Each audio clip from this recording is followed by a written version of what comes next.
Some Indian. Indian. How long? Since you settled here, how long? Ka? Oh, right. Right.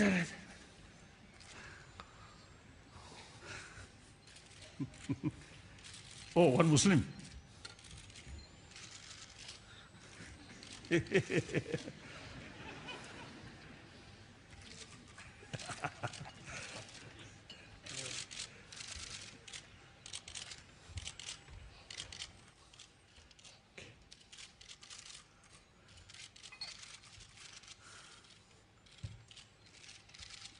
Oh, one lady. Had some problem. Hello.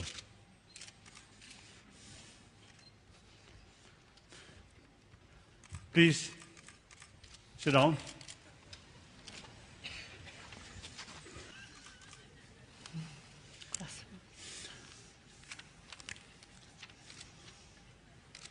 Now, dear brothers and sisters,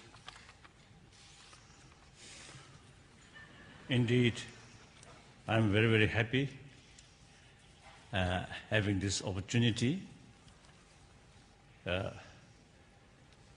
meeting with public.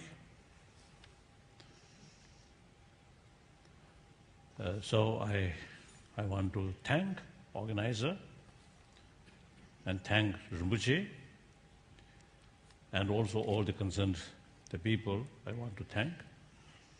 See, with your sincere motivation and your effort, you see this meeting materialized or took place. So I very much appreciate it. Thank you.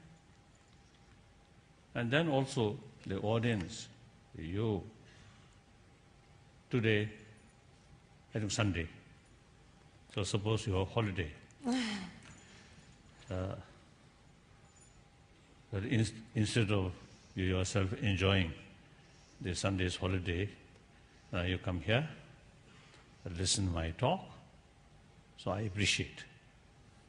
But at the same time, I always make clear when a large number of people they come to listen to my talk, and I always make clear.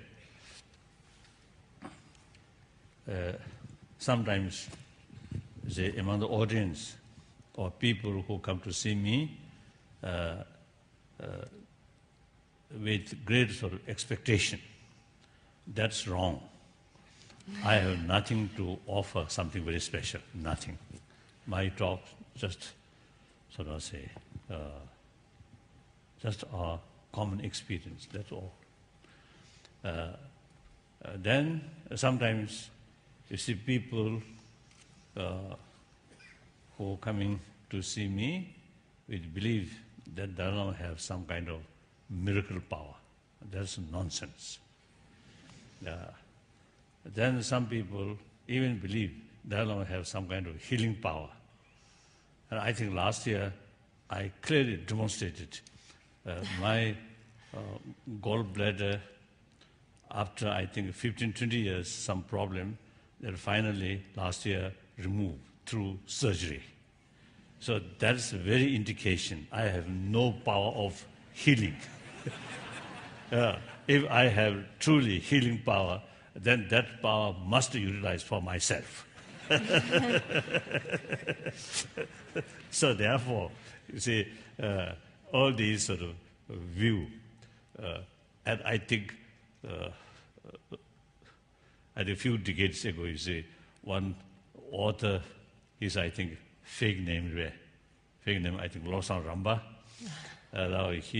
His book, Third Eye, or he created some impression that Tibetan lamas have some kind of miracle power and third eye. So like that. So anyway, quite helpful, you see, to raise some interest about Tibet. But anyway, if you truly believe like that, it is disaster. So now, I am very, very happy and great honor meeting with the public. That I consider very, very important. Why? not for political election or something like that. Sometimes I jokingly telling people, oh, one day I may start one political party. Then, oh, political sort of election lecture. But you see, my main the commitment, my main interest, my main concern is, firstly, I'm just another human being, one of 6 billion human beings.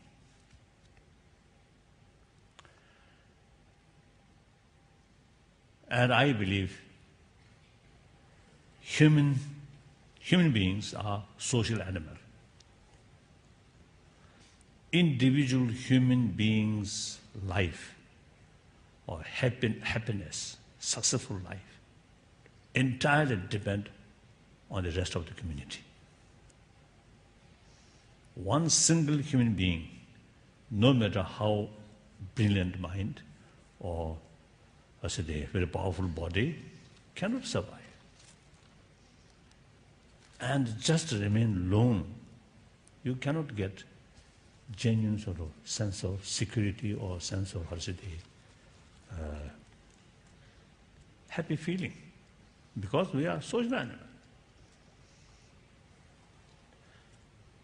So therefore, and then particularly today's world,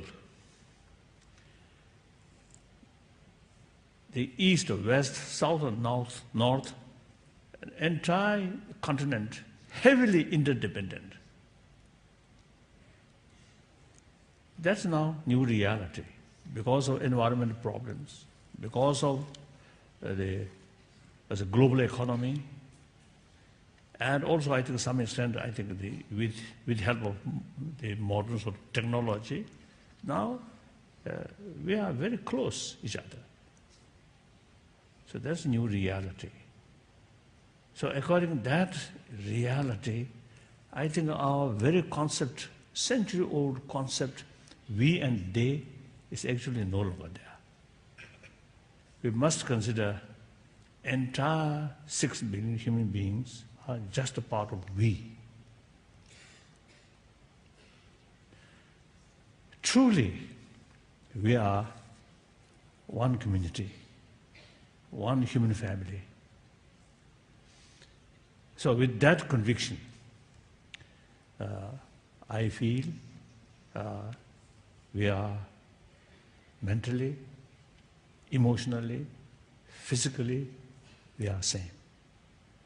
And everyone want happy life, same. Everyone have the right to achieve happy life, same. Equal, 100% equal. So therefore, I believe, and also many of my friends believe or sharing same view, now we really need a sense of global responsibility and taking care of everybody's interest and consider entire 6 billion human beings as a part of we. Even from the selfish viewpoint, taking care of others more, you get maximum benefit. So that's reality.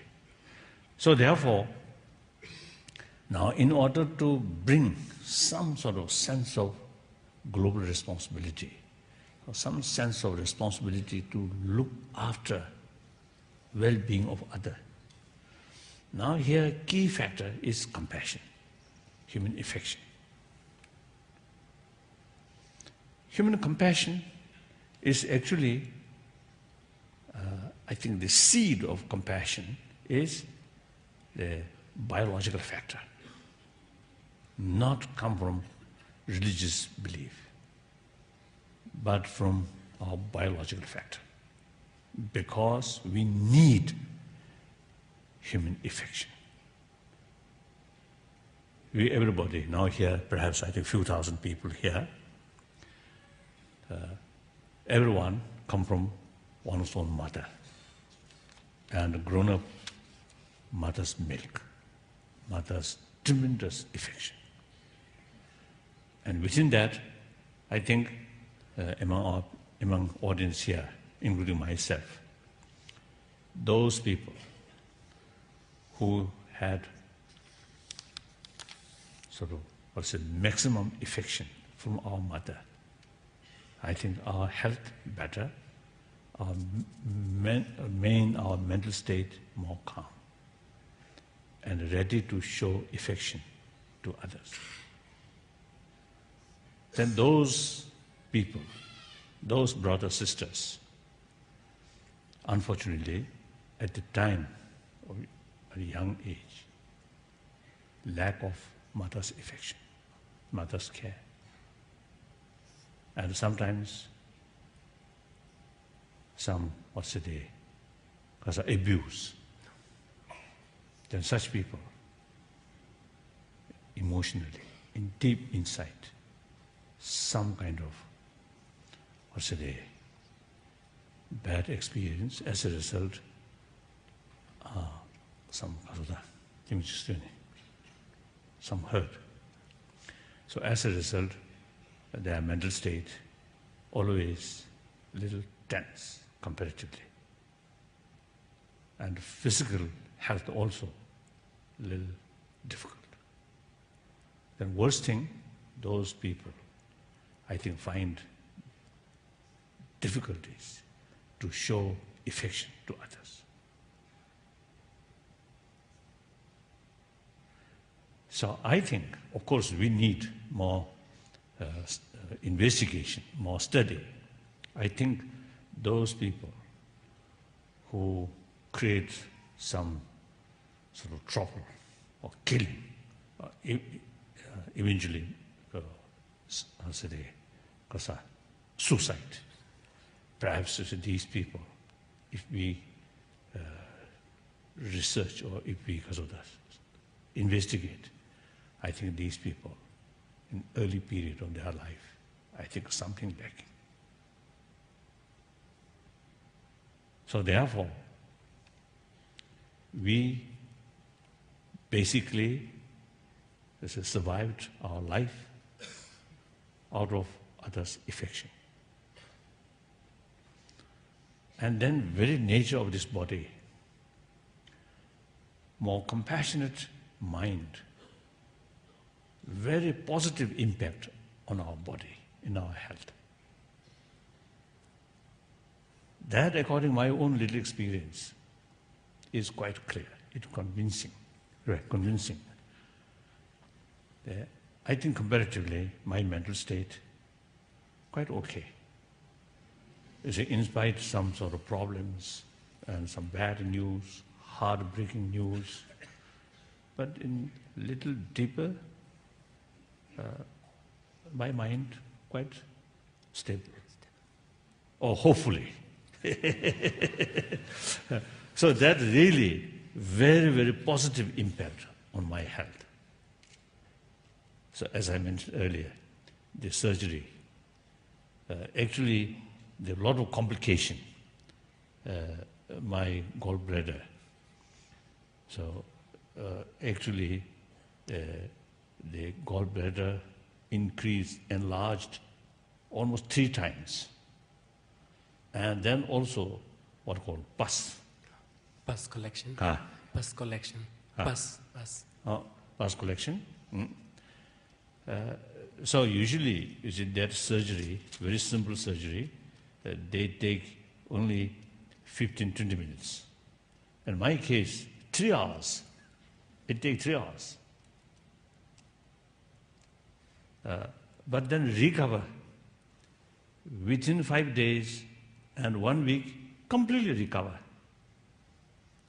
So the concerns of the doctors also a little bit surprised. And one doctor described me as a young patient. Then I told him, I'm not young. I'm over 73 years old. And he responded to me, yes, he knows your age, but your physical condition, like in 60s.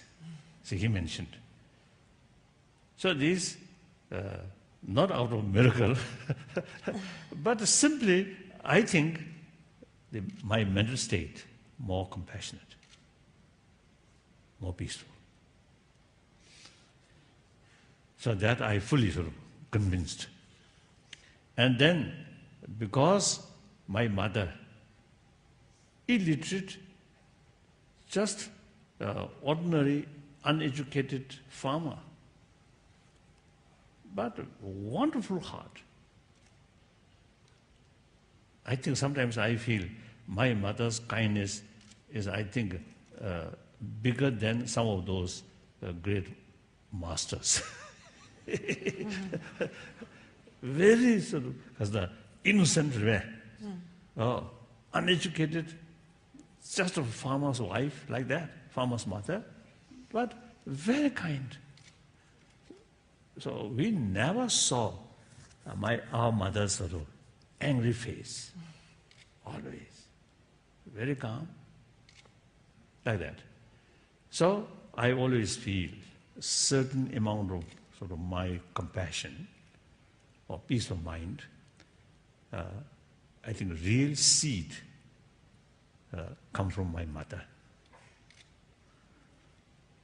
Of course, later, with help of my teachers, my gurus, and through my own training or meditation, of course, further strengthening these naturally there.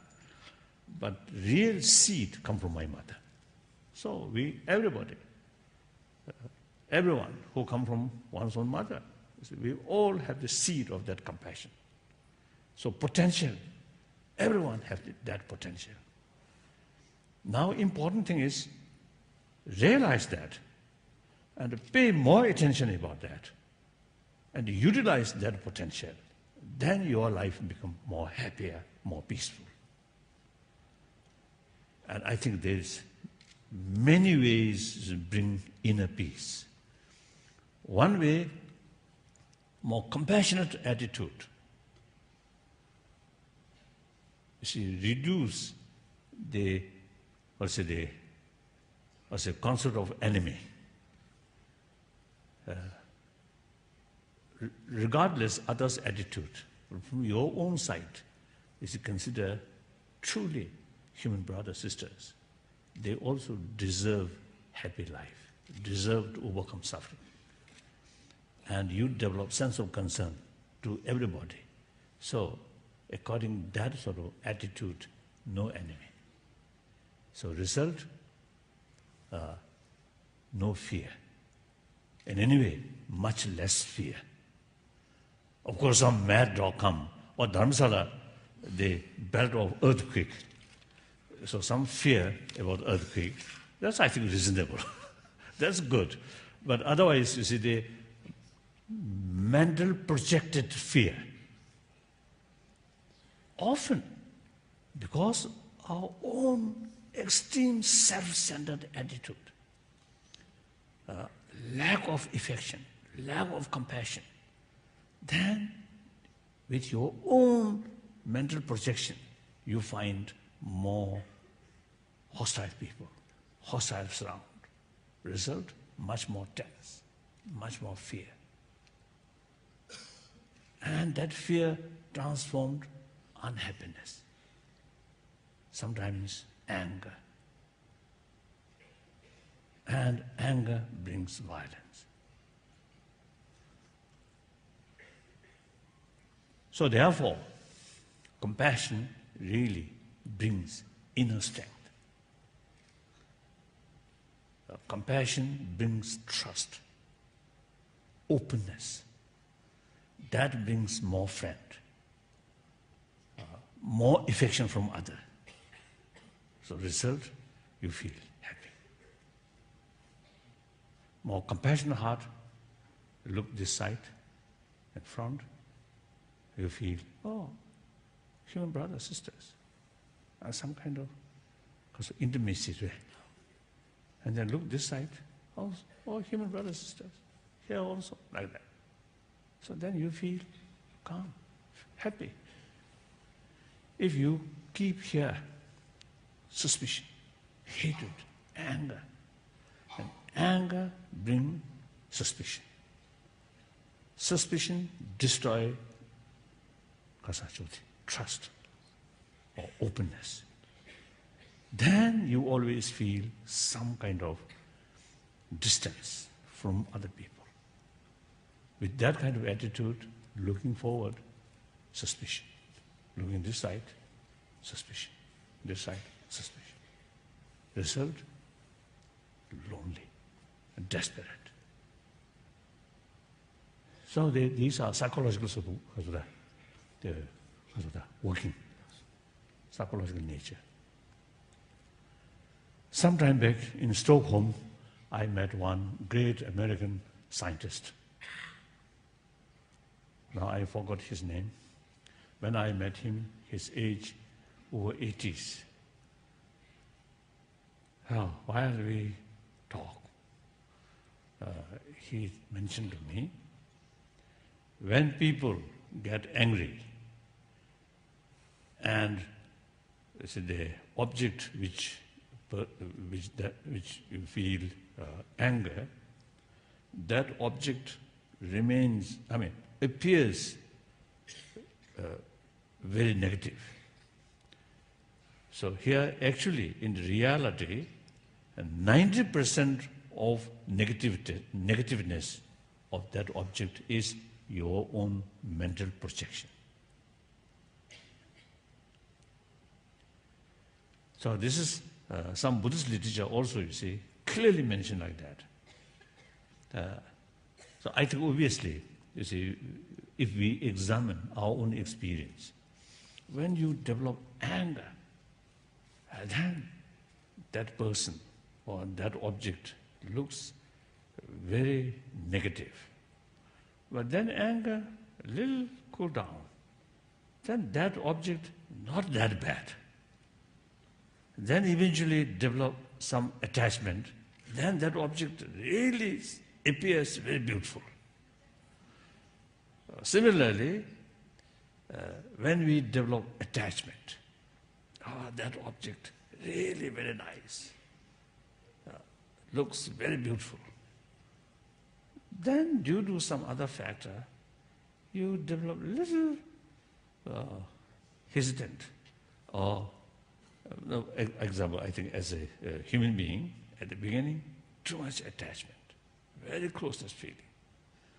Then due to something, when you develop some distrust, some suspicion, then that positive appearance, the same object, but little change.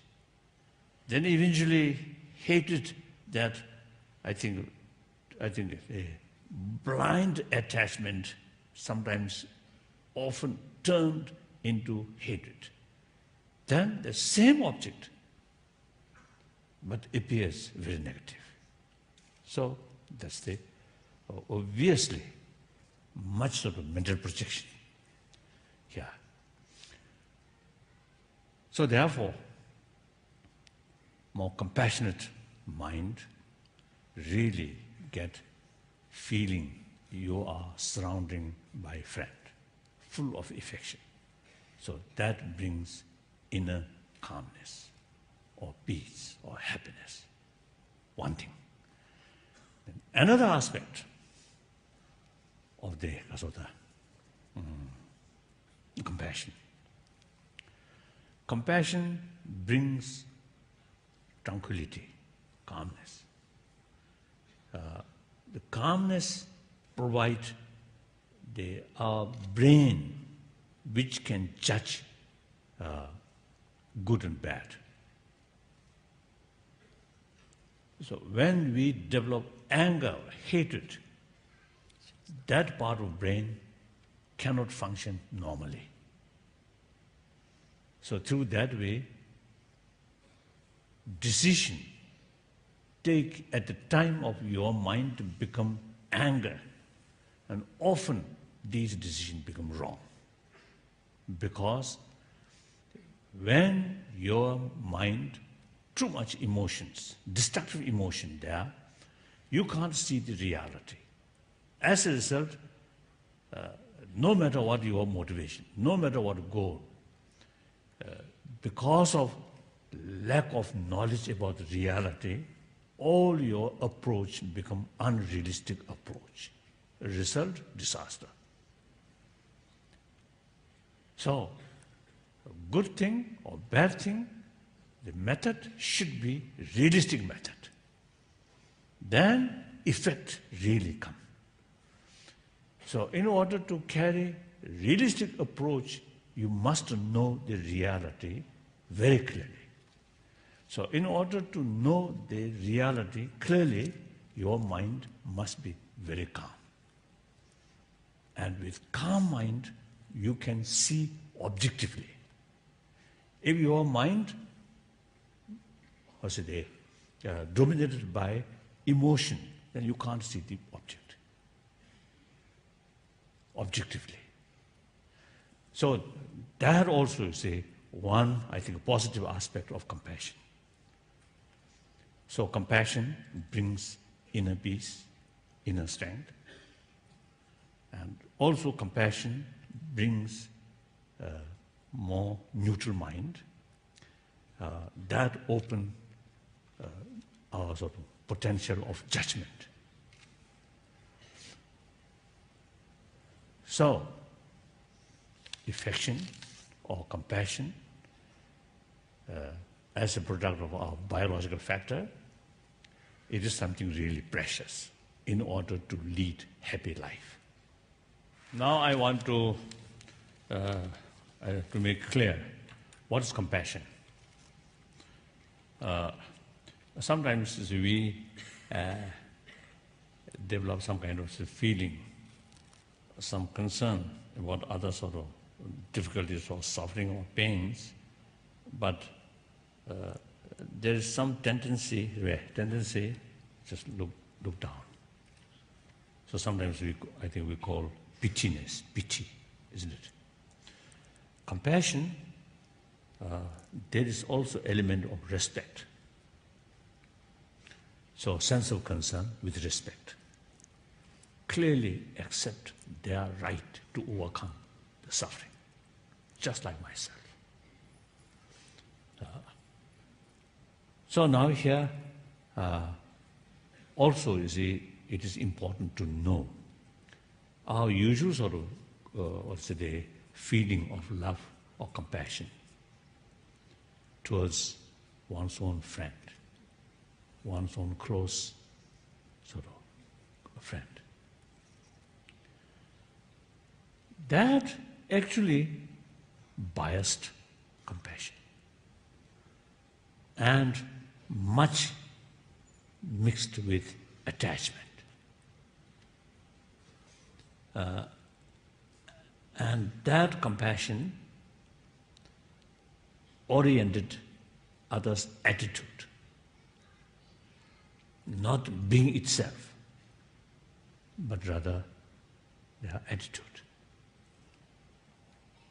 So, usually we say, oh, I really love this person because his or her attitude towards me is very nice or very kind.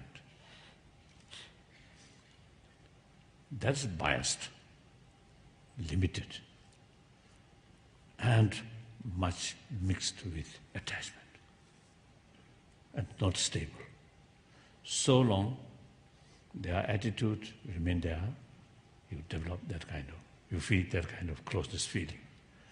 As soon as their attitude change, that kind of loving kindness attitude is completely changed. However, that compassion or love take as a seed. Then further sort of reasoning, the others, just like myself, want happiness or successful life, and everyone deserve to have that kind of happy life. Now, for example, one's own case, I love myself, but not my love, or our own sort of cherishing way. No, Self-cherishing. Self-cherishing, sort of love myself, not oriented my attitude, but myself. Isn't it? There's no feeling, I am very kind to me. So I develop love or concern about myself. Not that way. Irrespective whether my attitude, but I'm just a human being. So I deserve happiness, to achieve happiness, and deserve to overcome suffering. So now that exact sort of reason go others. They are human being, they are sentient being, they have the feeling of pains and pleasure, they have the feeling or desire to overcome suffering and to achieve happiness, just like myself. So on that basis, you can develop genuine sense of concern or sense of love.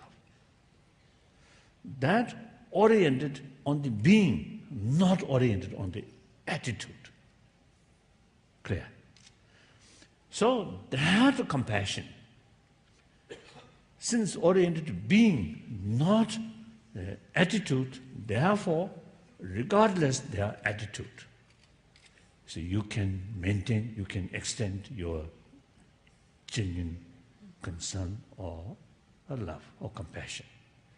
So that compassion can extend towards your enemy. Your enemy, as far as their attitude is concerned, negative attitude towards you.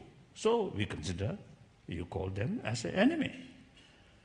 But from the sort of as a being, as a human being, as a sentient being, they also have the right to overcome suffering, like myself. So, through reasoning that and through familiarize with that kind of thinking, then eventually you can develop compassion towards your enemy or towards all sentient beings. That compassion, not oriented on attitude, but oriented to being itself, sentient being itself, that unbiased,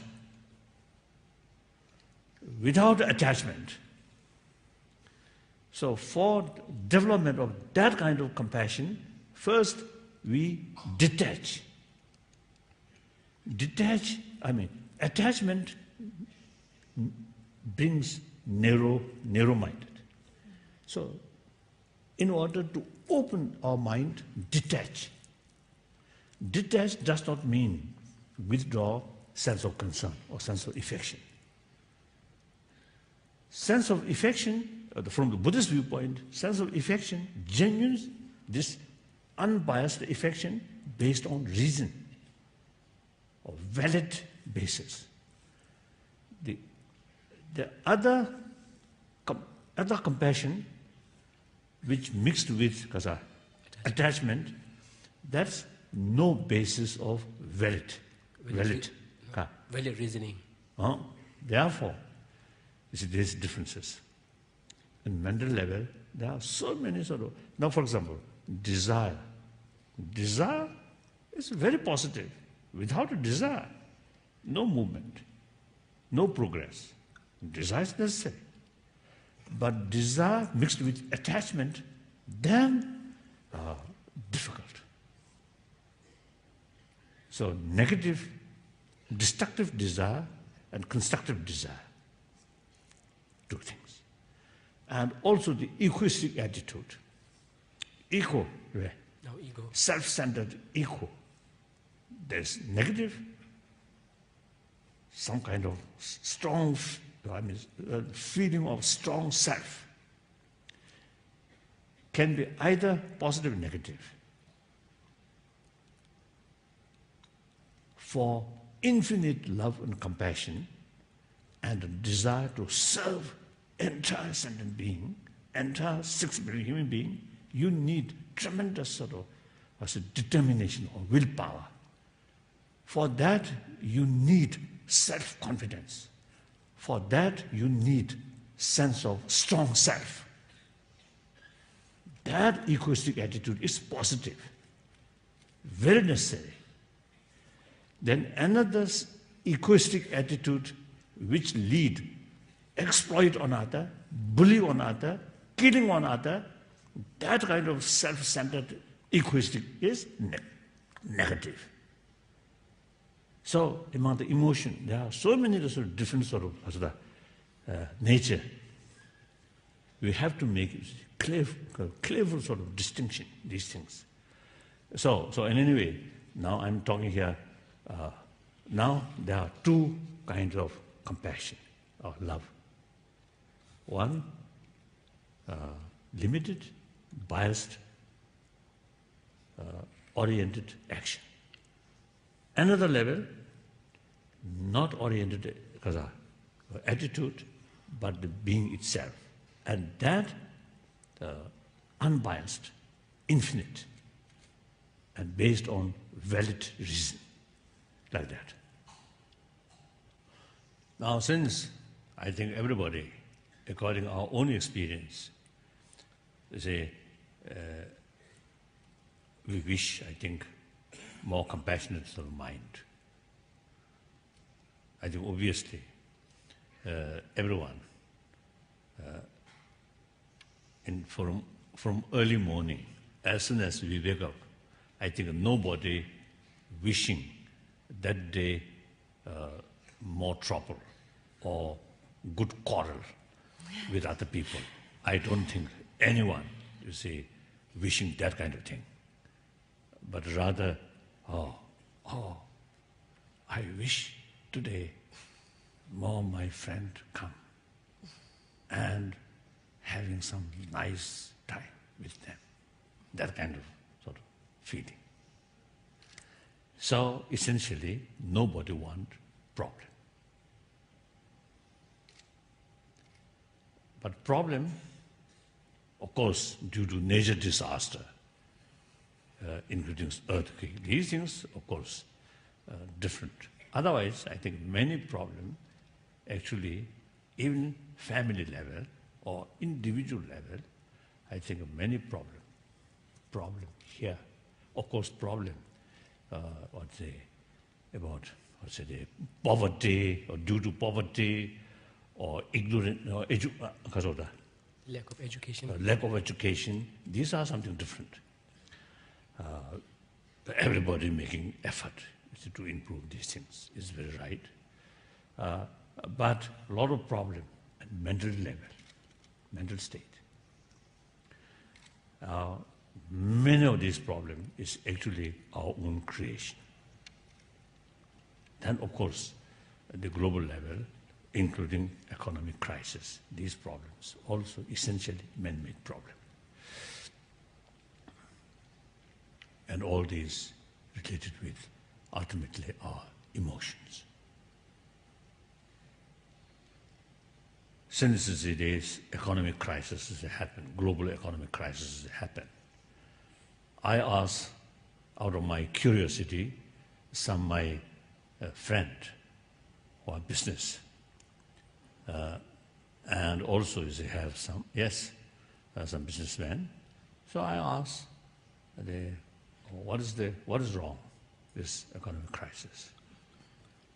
Then some of them, she told me, firstly, human greed, and one more like that. Then with that greed, speculation, without knowing exactly, but just create some rumors and like that, speculation.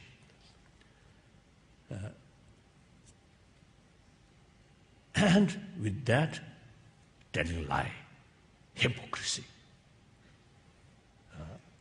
not openness, not sort of transparent. So these are some of the causes of this crisis. So this shows this also is a man-made problem. If those big bank or company or important people, right from the beginning, clear, open, transparent, and speak truthful, honestly, less crisis. So therefore, including economic crisis, you see, all these problems are essentially man-made problems. Then, meantime, everyone do not want problem. Why?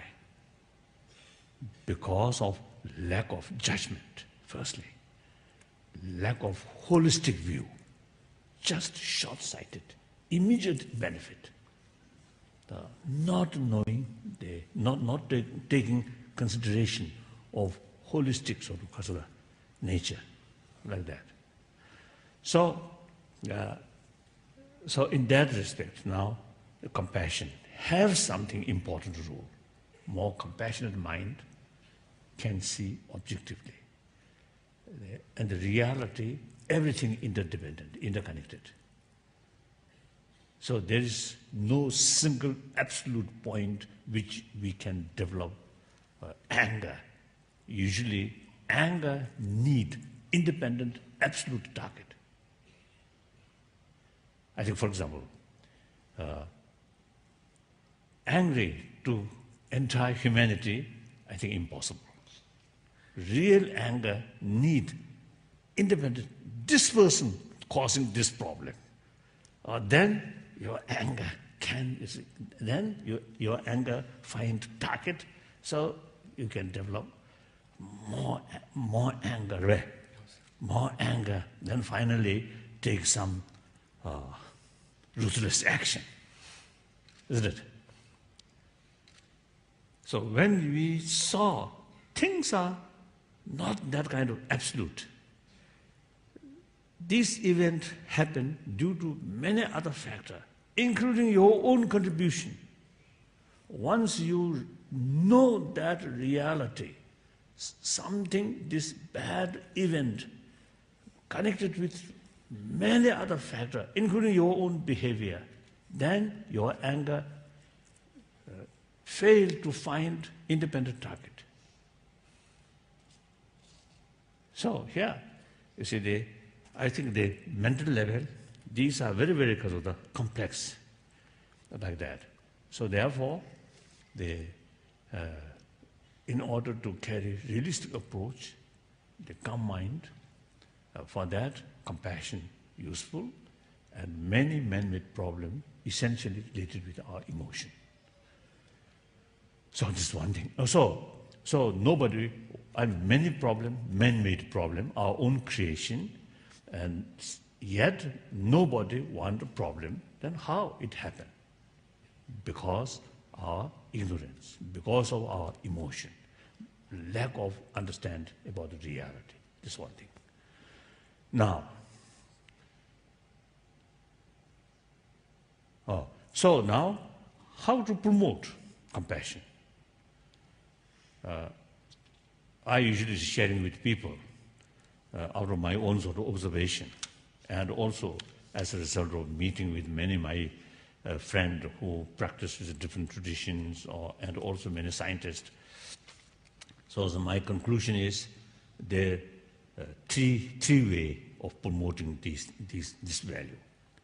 Number one, theistic way. God, creator, infinite compassion.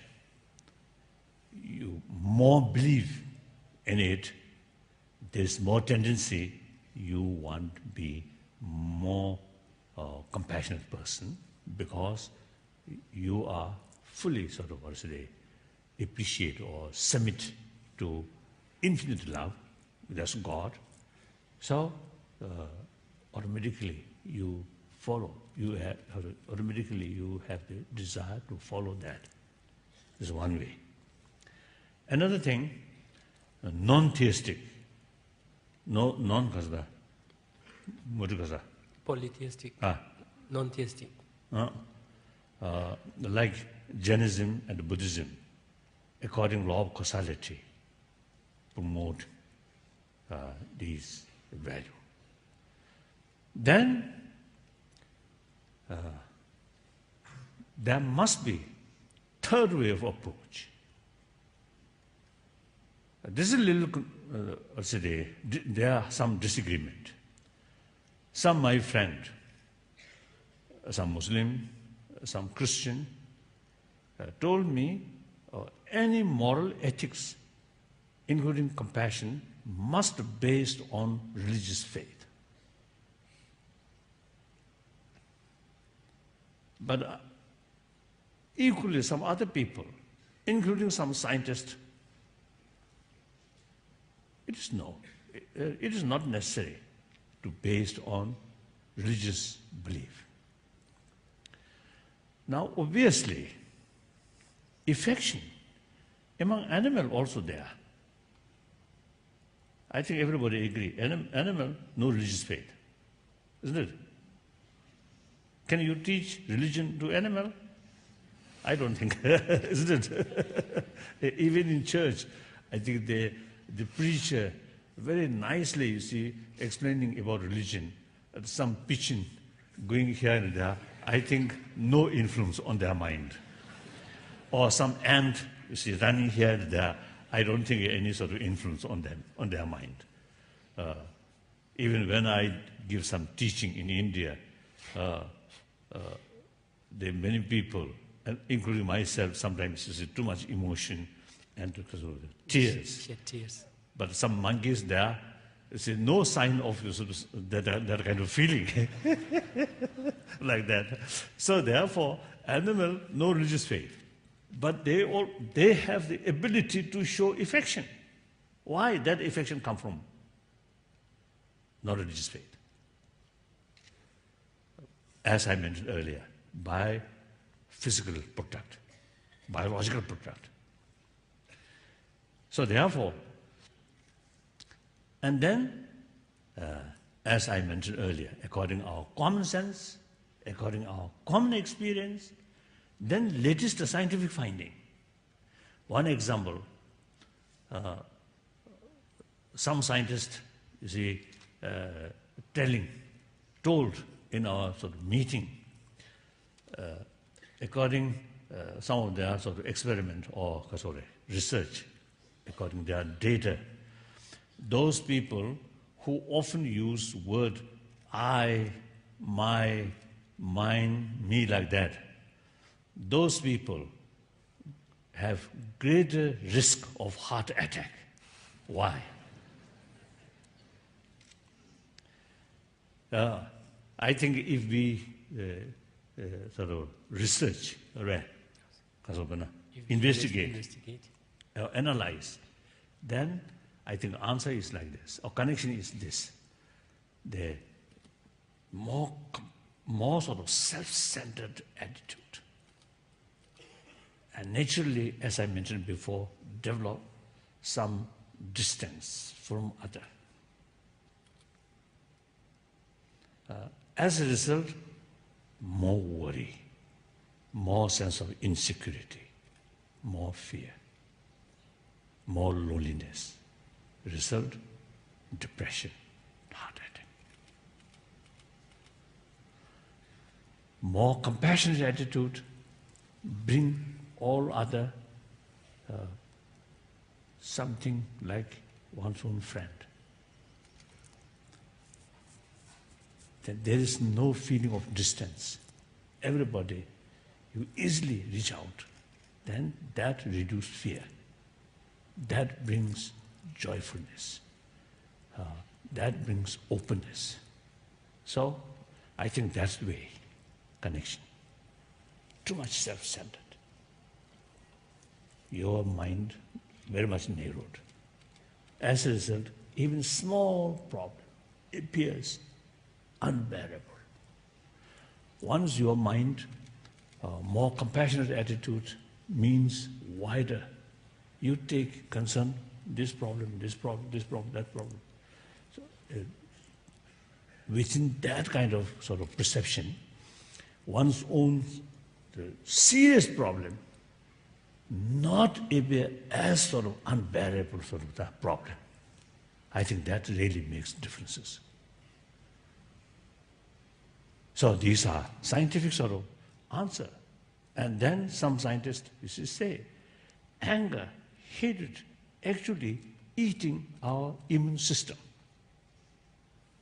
Compassionate mind, peaceful mind, strengthening these immune system, these sort of body element which brings healthy body. So utilizes these factors, we can educate other people. There is no point to neglect about our inner value. For your own safety reasons, your own sort of healthy body and a successful life. I think we can educate through that way. So this, without touching religion. So I usually call secular way. Secular way. Again, the word, the secularism. Secular, two opinions. One, my friend, some Muslims as well as some Christians, they consider the secularism means some kind of rejection about religion. But other group of other opinion, the secularism does not mean rejection of religion, but rather respect all religions and no preference in this religion or that religion. So equal to all religion. So India's constitution based on secularism in that sense. So Mahatma Gandhi himself, I think, very much sort of promoter of secularism, but he himself very much religious-minded, like that. So therefore, there are two opinions, the meaning of secularism. So when I talk secularism, means respect all religion, and including non-believer. And so these values are actually, whether you call secular values or universal value, including animals also appreciate our affection, warm-heartedness. Therefore, this is universal value. And the way of the method promoting these things also non-secular way, without touching religion. That I think very important, I feel. So that is a third way to promote these things. So I fully committed through third way, non-religious way, or secular way to promote, to make clear to public the importance of our inner values. Not for next life, or not for heaven, not for moksha, but for happy life, this very life, more happy family, happy individual, happy community. So education, very important. Knowledge, very important. But equally, warm-heartedness, very, very important. The knowledge, there's no guarantee whether bring happiness or doubt or suspicion or worry. Better education, more vision, so more disappointment. Sometimes brilliant brain bring more problems, more mental burden, mental uneasiness, like that, more mental worry. And also education. Now, like September 11th event. Few foolish people cannot plan that kind of act. Very, very brilliant people. Well planned, I think, if not years, but at least several months they plan, every step calculated. So very, very smart brain. And use modern technology as a bomb. All these guided by hatred. So their brilliant brain used for destruction. So therefore, education Good education alone, no guarantee for benefit or to peace of mind or happy mind or oneself as well as to the society. So there must be another element, that's a warm-heartedness, sense of responsibility, sense of community. That's very important. That comes from moral ethics, not necessarily from religious sort of belief, but simply through common sense, common experience, and scientific findings. So please pay more attention about our inner value, you yourself, and according to your own experience. Then tell your friend, and particularly your children. Here, a parent, particularly your mother, please provide maximum affection to your children. I'm monk, no children, so no responsibility about that. But you lay people have additional responsibility to provide maximum affection to your children, so that our next generation can be more compassionate generation that really bring happy world, happy community. So that should be our target, should be our vision. So here, Danish people, small country, small population, I think you can manage these things more effective. But of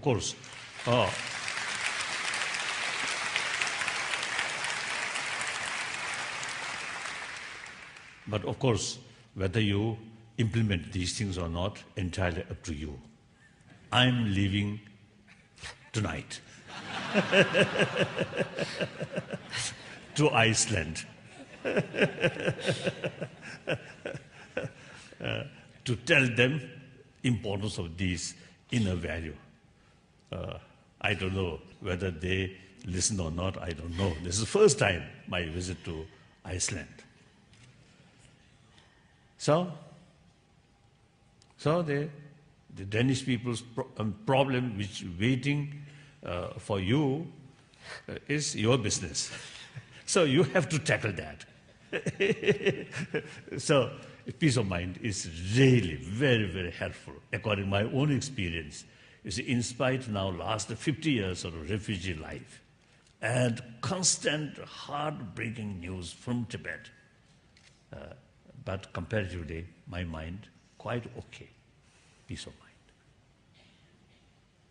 So that's, I think, through training, utilize human potential. So you also same, all have same human potential. To realize that, to utilize that, and then real happy life, happy mental state, in spite of all other problems. Thank you, that's all.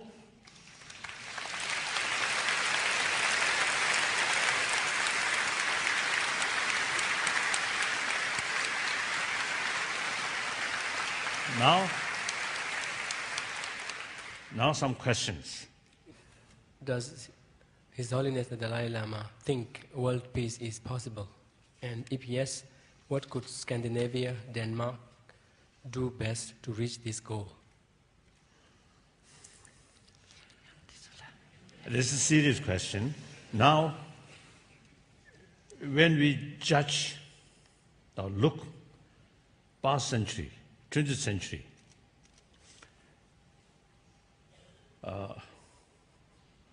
I think 20th century, that 100 years, I think really demonstrated the basic human nature, I feel. In early part of 20th century, of course, war is something familiar, rare, and take for granted. And also war is the opportunity to show sort of national sort of patriotism or like that, heroism like that. Then gradually, the later part of 20th century, I think majority of the people really fed up about violence, about war. One clear example. And First World War, Second World War declared. All the citizens of the concerned people happily, proudly joined war effort. Now later, Vietnam War, and recently Kosovo War, and also the Iraq War, all these. I think the citizens of the concerned people showing opposition, like Iraq crisis about to start, about to happen, from Australia up to the United States. Millions of people express their opposition, war. And meantime, concept of dialogue,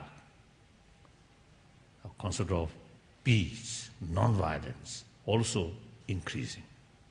Look, South Africa's transformation under the leadership of Nelson Mandela. Peaceful, non-violent way, transformation. These are, I think, clear indication. Basic human nature don't like bloodshed.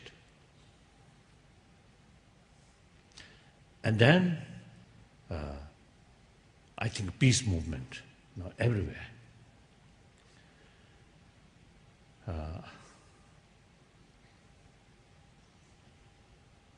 Then also, I think the environment issue. In early part of 20th century, no one takes concern about our responsibility, additional responsibility to take care of our home, our planet.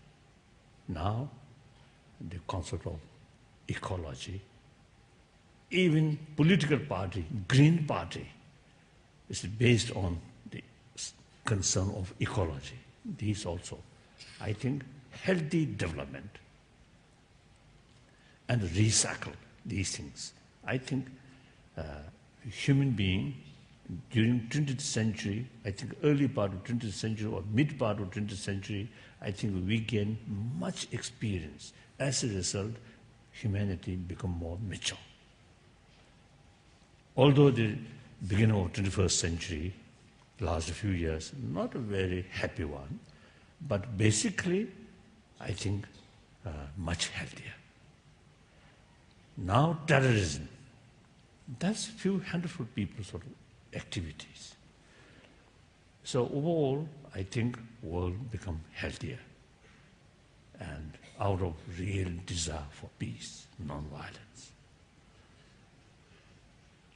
So I believe, and many other my friends really believe, if we really make effort from government, from parliament, from media people, from ordinary people, from every individual families, family members, create inner peace, eventually create peaceful family, peaceful community, and most important in education field, I think hopefully more more program of education for peace, education of non-violence. So I often is telling people or expressing, 20th century become like century of bloodshed. Now 21st century should be century of dialogue. And for that reason, now since we educate and also make effort, whenever we face problems, we must utilize the spirit of dialogue, without bloodshed, without violence. Then this sort of effort is actually inner disarmament, movement of inner disarmament. And through inner disarmament, external disarmament must follow, step by step. Then, I think, within this century, I think there is real possibility to create genuine, peaceful world. So effort is very necessary. I think smaller country, as I mentioned before, sometimes smaller nation can make greater contribution to lead that way. I feel like that. So I'm very, very optimistic. Yes. As an educator, I would like to ask Your Holiness what you believe is the most important message or tool to pass on to our children. Educationists, and the most important message character grace. Message grace.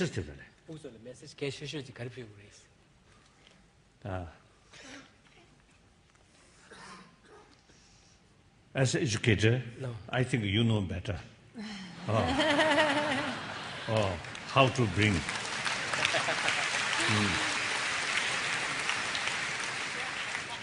How to educate a young student. But the essential, I think the importance of peace, peace through inner peace, that means more compassion, more, I think, holistic view brings inner peace. So these things, I think you can use. Then hopefully, I think the more experienced, educated people, because educationists, I think should discuss and make more research. Now, present existing education system is not adequate to bring healthy people. So, further investigation, not contented existing sort of system, and try to, because of that, try to find some additions, some new things. That I think is important. And that way, as I mentioned before, desire, not contented in these things. Now here, contentment, two fields. External facilities, internal quality. As far as external material value is concerned, better content. In any case, the material values, there's limitation. You buy one car, new car. The next year, you want another new car. Go like that. Never sort of satisfy. And in any case, once you have one car, and you may feel, oh, I want two cars, then three cars, like that. Each family member possesses car. Every member possesses a car. Their own cars. Like that. So you see, no sort of limitation of contentment. And the material value itself, there's limitation. Now, for example, Asia, now already this gap, rich and poor, global level, and within the country, I think like Burma, maybe, I think less gap, isn't it? Rich and poor, maybe less. I was told in Austria, I think much less billionaire. So the middle class people, the biggest number, so the less gap, I was told. Whereas in America and also England, more gap, rich and poor. Now, unbelievably, in China also, that socialist country, huge gap. Oh, billionaires and poor people. India also. So, for example, in America, the number of billionaires increasing, but poor people still remain poor, sometimes increasing. That's very unfortunate, very, very unfortunate. Morally speaking, wrong, unjust way. No, unjust. And practically also source of problem. So we have to think. We have to address seriously about these things. So therefore, so the material field better keep contentment. For mental quality is concerned, we should not content. I think really worthwhile exploring, increasing our mental knowledge as well as mental quality. So our educator, I think more in this line. So should not be contented. I think that's important. So my own sort of, for that respect, my knowledge very limited, and actually no experience teaching in class, no experience. So you know better, so you should research, or more research work. And then I think you will find some concrete idea. Then I think these works not just responsibility for few individuals, but also was the educators come discuss what's wrong, what's lacking, and how to fill that vacuum like that. So one thing I have firm belief, present education system is not adequate regarding moral ethics, as I mentioned earlier, secular way. Hans helligheds svar til spørgsmålet er det, han allerede har talt om, altså at den indre fred leder til ydre fred. Det er noget af det, vi kan videregive i uddannelse til børn, mere medfølelse. I think it's furthermore, when the separate education institution started in Europe, as far as I know, I think some university, I think 1,000 years old. So when separate education institution started, then the moral ethics is concerned, the church take full responsibility, and also family, some extent. So newly created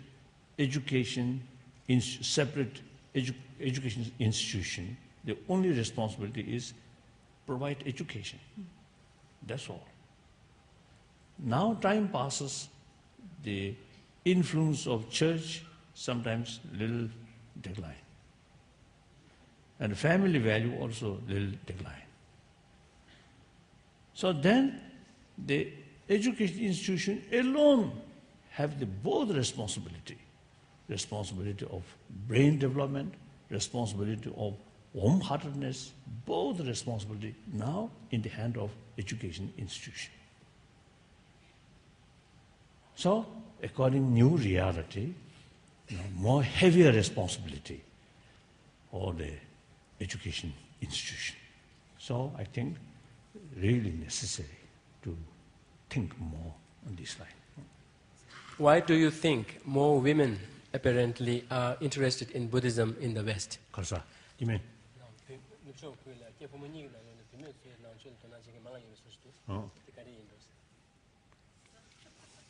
You should find answer for that question. I'm just outsider. Look from distance. I don't know. I think with connection with this question,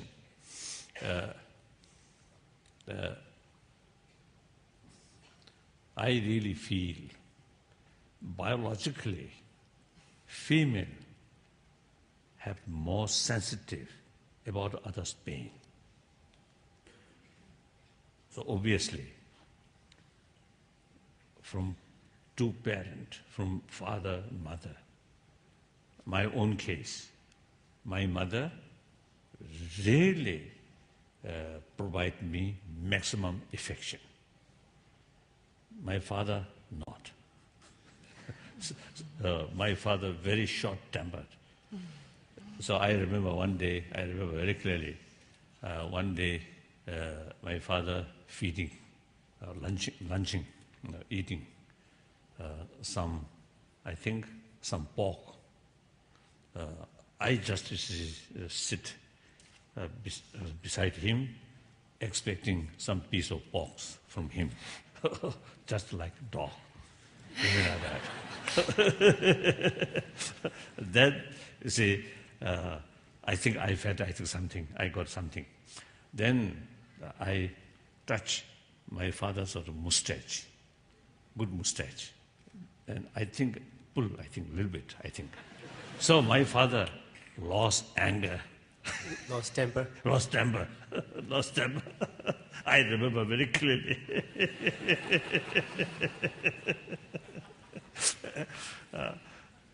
So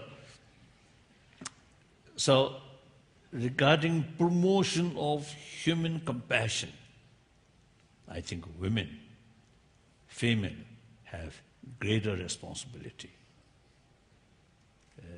Make a contribution regarding promotion of compassion. So, recent years, in public sort of talk, I often see telling, or expressing. In human history, most war hero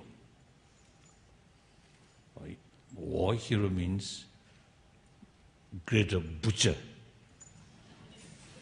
murderer, killing 1,000 people, 100,000, and victory, they become hero.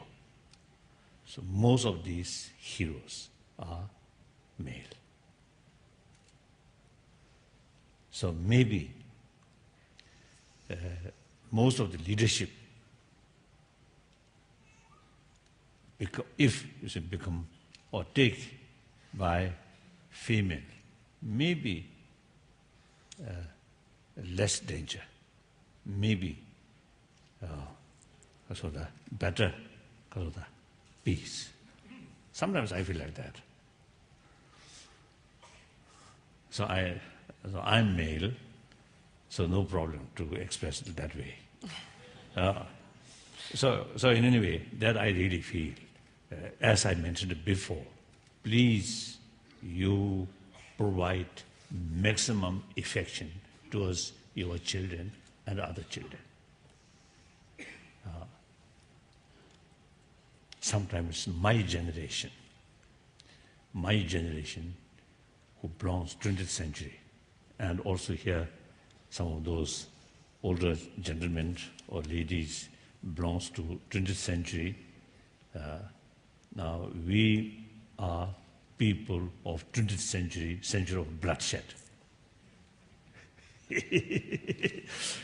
Now younger people, the coming generation, or younger people who really belongs to this 21st century, our real hope on their shoulder, our real hope on them. So the raising this younger generation through compassionate atmosphere so that their education can be utilized for genuine peace, genuine compassionate work. So,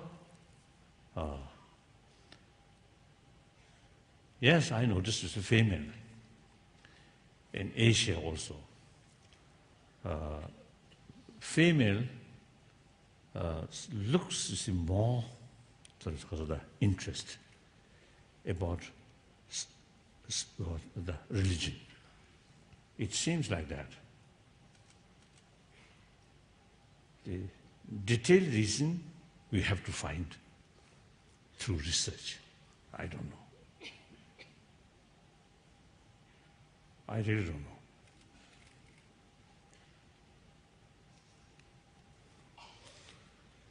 So, no clear answer for that reason, for that question. So I think a precise answer is, I don't know. That's a precise answer. Can anger be used in a positive way? Anger. If the person have sort of sufficient power of compassion, and wisdom, compassion, very genuine compassion or sense of concern of others, other who are wrongdoing. Then, in order to stop their wrongdoing, sometimes you need harsh method. At that case, temporary moment, you need sometimes anger. So that kind of anger, motivated by compassion, is positive anger. Anger brings swift action and effective action. So only that reason, motivated by compassion, then that anger is positive. What is the role of religion in society and government? Society and government. I think religion really brings, if you are very serious, but otherwise, I think many people who attend Sunday prayer, but in daily life, not that much serious about religion, isn't it? We Buddhists also, in temple, pray, Buddha, but outside temple, not much concern. So then, I think, not much effect. But if you, once you accept religion, then if you really pay serious about the sort of teaching of one's own sort of religion, seriously and sincerely, then say in the high office, you find opportunity to manipulate or to cheat, to take advantage, then remember God and self-discipline. I should not use this opportunity. God will know. God will judge. So, discipline comes from religious faith, self-discipline. I think some of the communist leaders, like Chairman Mao Zedong, when I was in China, in Peking, in 1954, 1955, the Mao Zedong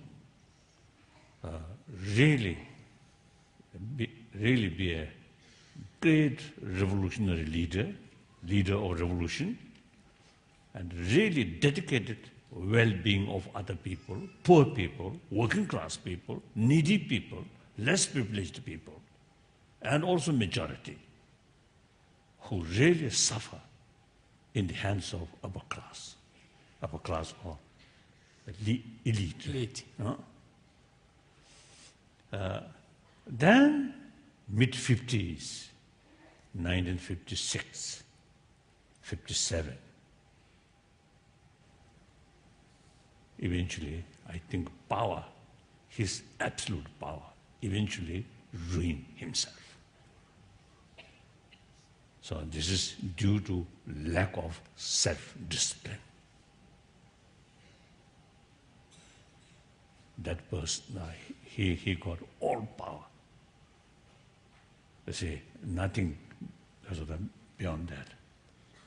So, ruined, spoiled. So many years ago, I think 30 years ago, in India, one occasion, one meeting, the local politician, actually in Darjeeling, the West Bengal Chief Minister, also there. So when he spoke, he expressed, we are politicians, we are not spiritual sort of practitioner. He mentioned like that. Then after that, on my turn, speak. Since I know him, so I tease him. You mentioned you're a politician, so you see, not much what's the experience or not much concern about spirituality. And I told him, this is wrong. You, as a public sort of figure, public figure, public leader, right? Figure, yeah. Public leader. You see, if your mind goes wrong, there is really effect to many people. Those spiritual practitioners who remain hermit, their mind goes wrong, nothing happened to the society. So therefore, the religion, you need more than us. I told him, half teasing him. So that's like that. The leader, politician or leader, really need self-discipline. Self-discipline brings honesty, truthful, transparent. That brings trust from the public, from the voter. Then you can lead the nation. If lack of moral ethics, then take opportunity. Then things become more clear. Then hypocritical attitude. Then people lost trust. So, I think that is one, I think a healthy sort of, or healthy side of democracy. You, open society, the free media. So I often was telling media people, yesterday also I mentioned, you should have like elephant nose, smell front, and everybody try to be nice in front. And you must smell behind what's going on. That's very, very important. Including myself, I told them, like religious person, or politician, or businessman, or scientist, every field, you must investigate what's going on. And then, investigation, honestly, objectively, unbiased way, truthfully, then tell people, must inform public. Beside independent judiciary, the information, clear information, what's going on, right or wrong, what's going on, make clear to public. It is, I think, one healthy sign, healthy sort of checking or balance. It's very good. That's lacking in people's world of China. All information censored. What to do? So it's just according to some information, most corruption take place in the hands of party member. Their power. Nobody dare criticize. So therefore, so politicians or leaders, religious mind, religious belief really benefit.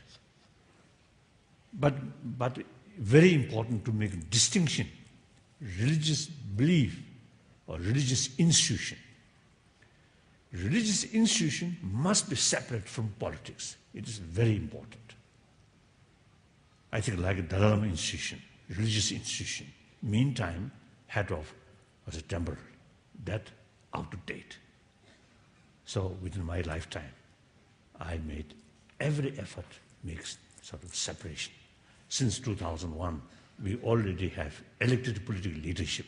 My position as Dalai Lama, traditionally the leader of both temple and religion, since 2001, since we already have elected political leadership, my position is semi-retired position.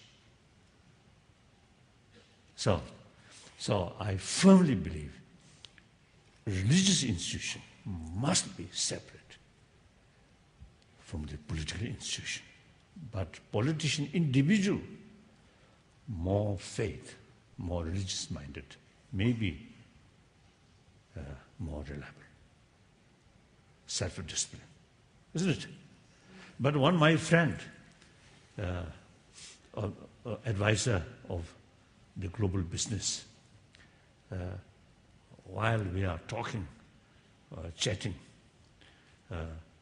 I told him, oh, God-fearing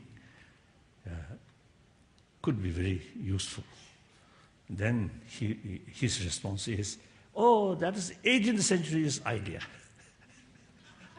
Now, modern time, in 20th century and 21st century, nobody concerned about that. He mentioned like that. Anyway, I believe, you see, some form of God-fearing. God-fearing. God-fear. God-fearing. God-fearing. I think that kind of attitude brings self-discipline.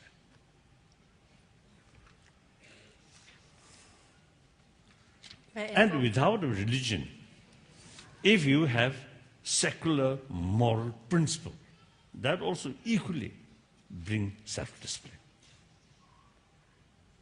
So that means I'm not saying all politicians should be religious people. No. Non-believer can be a good politician, good leader, provided moral principle. What do you think? Do you agree? Or do you agree?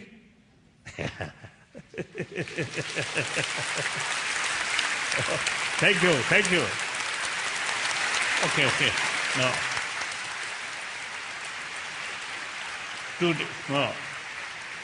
2 days sort of meeting in this same hall. I really enjoy. I feel, I think, hopefully, made little contribution for peace of mind, for meaningful life. So thank you very much.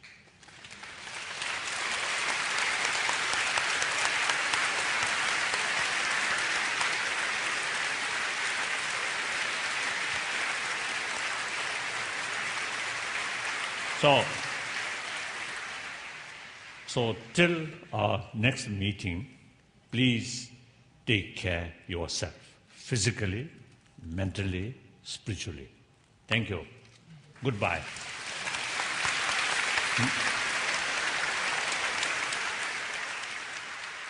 On the behalf of Tibet Charity and everyone, we wish His Holiness will accept our invitation sometime, some years later, or anytime it's suitable, to remind us how to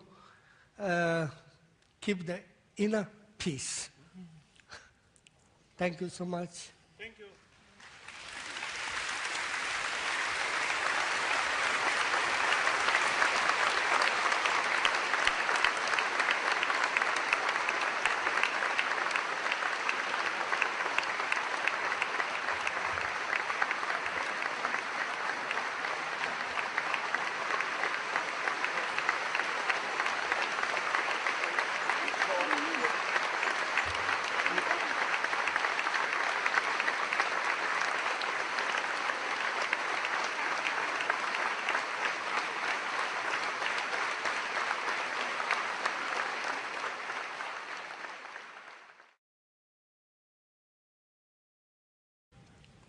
So as a result, their mental state always a little tense comparatively.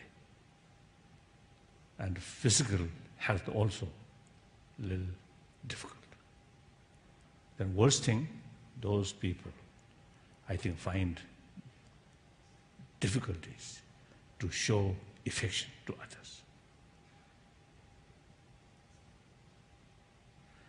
So I think, of course, we need more investigation, more study. I think those people who create some sort of trouble or killing, or eventually, suicide. Perhaps these people, if we research or if we, because of that, investigate, I think these people, in early period of their life, I think something lacking. So therefore,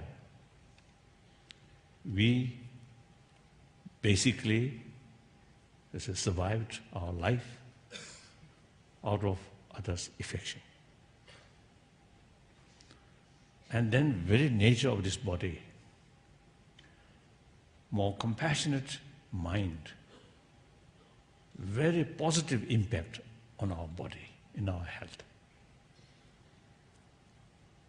That, according to my own little experience, is quite clear. It's convincing, right? Convincing.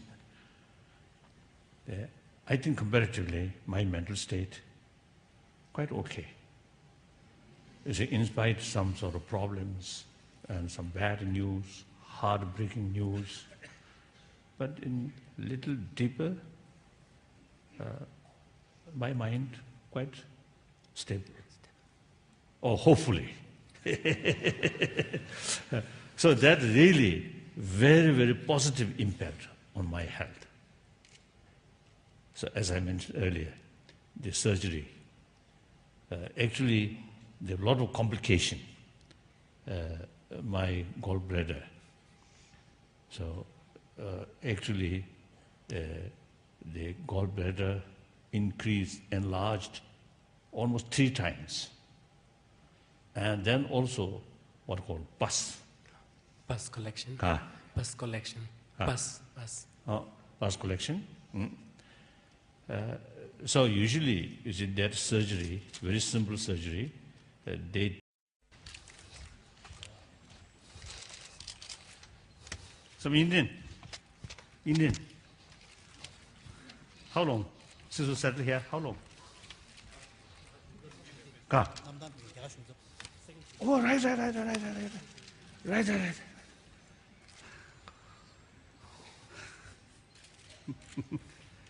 Oh, one Muslim.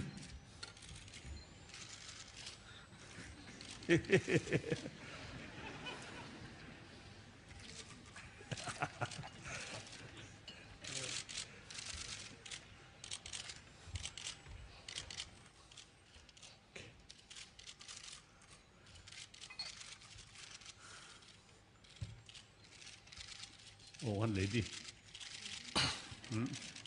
Had some problem. Hello.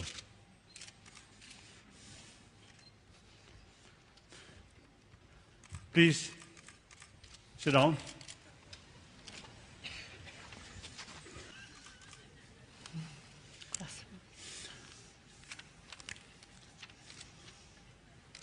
Now, dear brothers and sisters, indeed, I am very, very happy having this opportunity meeting with public. So I want to thank organizer and thank Rinpoche and also all the concerned the people I want to thank. You see, with your sincere motivation and your effort, you see, this meeting materialized or took place. So I very much appreciate it. Thank you. And then also the audience, you today, I think Sunday, so suppose you have holiday.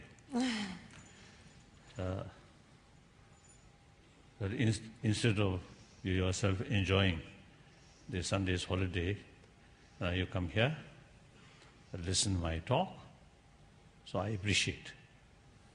But at the same time, I always make clear when a large number of people they come to listen to my talk, and I always make clear.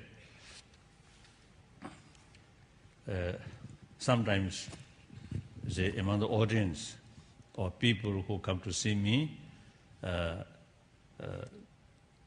with great sort of expectation, that's wrong. I have nothing to offer something very special, nothing. My talk just sort of say, just our common experience, that's all. Then sometimes you see people who are coming to see me with belief that Dalai Lama have some kind of miracle power. That's nonsense. Then some people even believe Dalai Lama have some kind of healing power.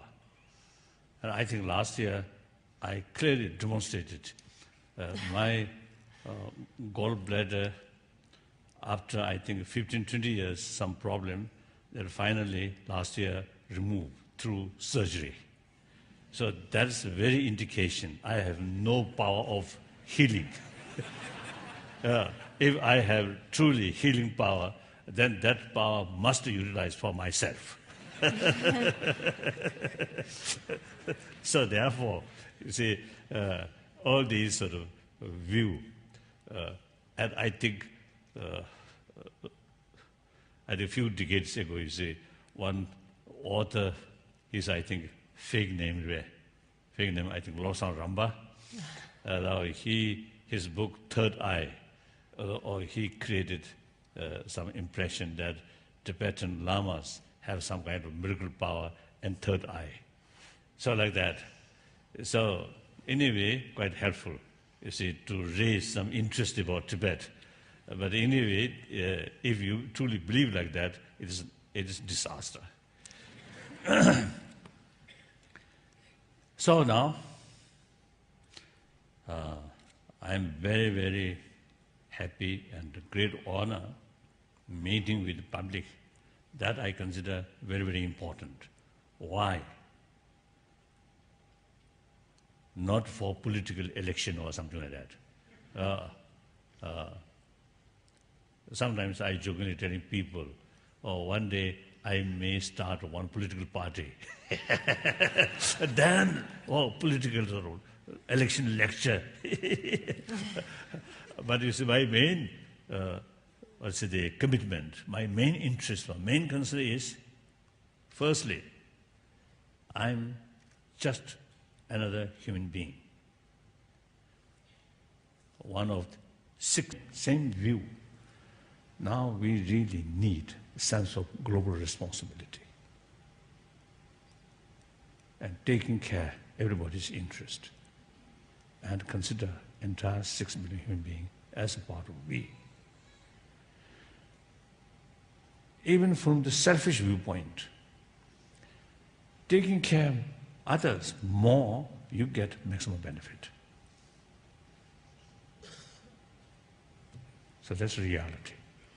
So therefore, now in order to bring some sort of sense of global responsibility, or some sense of responsibility to look after well-being of others, now here key factor is compassion, human affection. Human compassion is actually,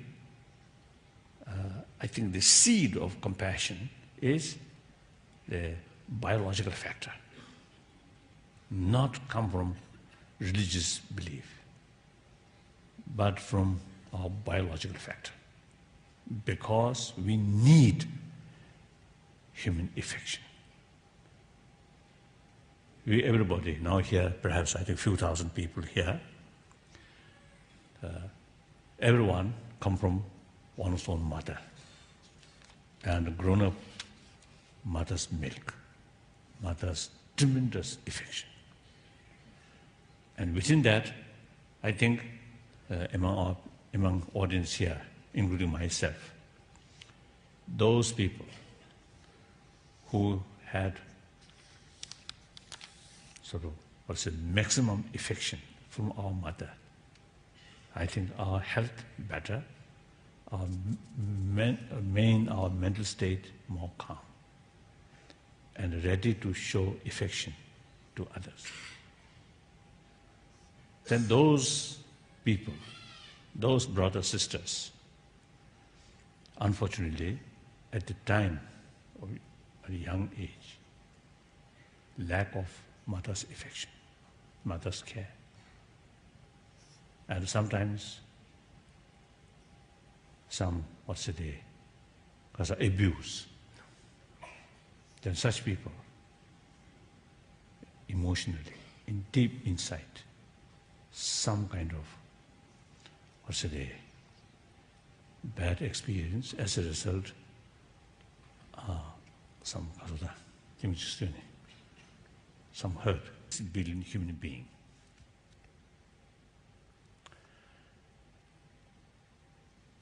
And I believe human beings are social animals. Individual human beings' life or happiness, successful life, entirely depend on the rest of the community. One single human being, no matter how brilliant mind or very powerful body, cannot survive. And just remain alone, you cannot get genuine sort of sense of security or sense of happy feeling, because we are social animals. So therefore, and then particularly today's world, the east or west, south or north, an entire continent heavily interdependent. That's now new reality because of environmental problems, because of the global economy, and also I think to some extent, I think with help of the modern sort of technology, now we are very close each other. So that's new reality. So according to that reality, I think our very concept, century-old concept, we and they, is actually no longer there. We must consider entire 6 billion human beings are just a part of we. Truly, we are one community, one human family. So with that conviction, I feel we are mentally, emotionally, physically, we are same. And everyone want happy life, same. Everyone have the right to achieve happy life, same. Equal, 100% equal. So therefore, I believe, and also many of my friends believe or sharing